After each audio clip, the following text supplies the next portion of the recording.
Trump అన్నంత పని చేశారు. భారత సహా పలు దేశాలపై భారీగా సుంకాలు వడ్డించేశారు. చివరికి జనసంచారం లేని దీవులను కూడా వదలలేదు. ట్రంప్ ప్రకటనతో స్టాక్ మార్కెట్లు కుదేలయ్యాయి. అమెరికా సహా అన్ని ప్రధాన మార్కెట్లు పతనమయ్యాయి. మరి భారత్పై ట్రంప్ టారిఫ్ల ప్రభావం ఎంత? ఏ రంగాలపై ఎఫెక్ట్ పడనుంది? కేంద్రం ఏమంటోంది? న్యూఢిల్లీ మాకు వాణిజ్య భాగస్వామి, ప్రధాని మోదీ గొప్ప స్నేహితుడు అంటూనే భారత్పై టారిఫ్ల మోత మోగించారు అమెరికా అధ్యక్షుడు డొనాల్డ్ ట్రంప్. యుఎస్ ఉత్పత్తులపై భారత్ సగటున 52% సుంకం వసూలు చేస్తున్నందున 26% ప్రతీకార సుంకాలు విధిస్తున్నట్లు ప్రకటించారు. వ్యవసాయం, ఆటోమొబైల్ సహా పలు రంగాలపై ట్రంప్ టారిఫ్ల ఎఫెక్ట్ ఉంటుందని మార్కెట్ నిపుణులు పేర్కొంటున్నారు. అమెరికా ప్రతీకార సుంకాల కారణంగా వ్యవసాయ సంబంధిత ఎగుమతులపై అత్యధిక ప్రభావం ఉండనుందని global trade research initiative GTRI విశ్లేషించింది. మన రొయ్యలు, ఇతర సీఫుడ్ ఉత్పత్తులకు యుఎస్ ప్రధాన దిగుమతిదారుగా ఉంది. తాజా సుంకాల వల్ల అమెరికన్ మార్కెట్లో వీటి ధరలు పెరుగుతాయి.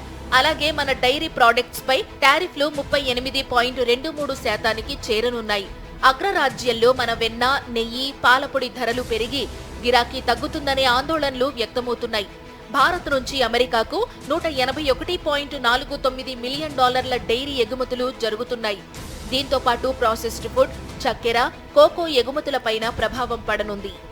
భారత్ నుంచి ఏటా $11.88 బిలియన్ విలువైన బంగారం, వెండి, వజ్రాభరణాలు అమెరికాకు ఎగుమతి అవుతున్నాయి. తాజా పెంపుతో వీటిపై సుంకం 13.32% చేరనుంది. ఇది మన ఆభరణాల మార్కెట్కు నష్టదాయకమే. అలాగే టెక్స్టైల్, ఫుట్వేర్ ఉత్పత్తులపైన సుంకాల ప్రభావం ఉండనుంది. ఇక ఎలక్ట్రానిక్స్, టెలికాం రంగాన్ని చూస్తే 2024లో $14.39 బిలియన్ విలువైన ఉత్పత్తులు మన దేశం నుంచి అమెరికాకు ఎగుమతి అయ్యాయి. ఇప్పుడు సుంకాల పెంపుతో యుఎస్ మార్కెట్లో భారత ఎలక్ట్రానిక్ ఉత్పత్తుల ధరలు పెరగనున్నాయి. బాయిలర్లు, టర్బైన్స్, కంప్యూటర్ల వంటి ధరలు పెరుగుతాయని మార్కెట్ వర్గాలు అంచనా వేస్తున్నాయి. ట్రంప్ టారిఫ్ వార్లో భారత ఫార్మా రంగానికి మినహాయింపు లభించడం పెద్ద ఊరటే. మొత్తం యుఎస్ లో వినియోగించే జెనరిక్ మెడిసిన్స్ లో 40% కంటే ఎక్కువగా భారత్ లో తయారవుతున్న ఉత్పత్తులే ఉన్నాయి.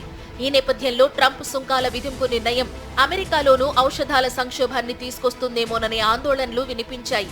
ఈ క్రమంలో ఫార్మా రంగం విషయంలో ట్రంప్ వెనక్కి తగ్గినట్లు నిపుణులు అంచనా వేస్తున్నారు. అమెరికా విధించిన సుంకాల ప్రభావాన్ని విశ్లేషించిన కేంద్ర వాణిజ్య శాఖ ఈ టారిఫ్లను ఎదురుదెబ్బగా భావించడం లేదని పేర్కొంది. ఇది మిశ్రమ ఫలితమే తప్ప భారత్కు ఎదురుదెబ్బ కాదని పేర్కొన్నారు కేంద్ర వాణిజ్య శాఖ అధికారులు. అమెరికా ఆందోళనలను పరిష్కరించగలిగితే సుంకాల తగ్గింపును ట్రంప్ యంత్రాంగం పరిశీలించే అవకాశం ఉందని తెలిపారు. యుఎస్ వస్తువులపై కేంద్రం తగ్గిస్తే దేశంలో అగ్రరాజ్య ఎగుమతులు ఏటా $5.3 బిలియన్ పెరుగుతాయనే అంచనాలున్నాయి. ఇది రెండు దేశాల మధ్య మరింత సమతుల్య వాణిజ్య సంబంధాలను పెంపొందిస్తుందంటున్నాయి ట్రేడ్ వర్గాలు.